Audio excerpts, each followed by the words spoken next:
Closer look. Okay. Tapos, andito naman yung switch niya. Dito ang safe. Dito ang single. Dito ang full auto. Yan. Tapos, meron siyang prime magazine. Yan. So, kusa siyang angat yung bala. Prime magazine siya.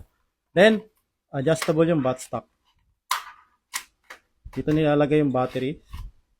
Ayan yung battery.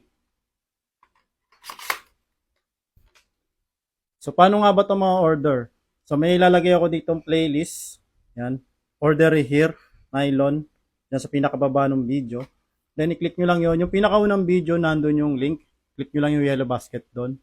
Then, click add to cart para lumabas yung option. Hanapin yung MK8 Sand.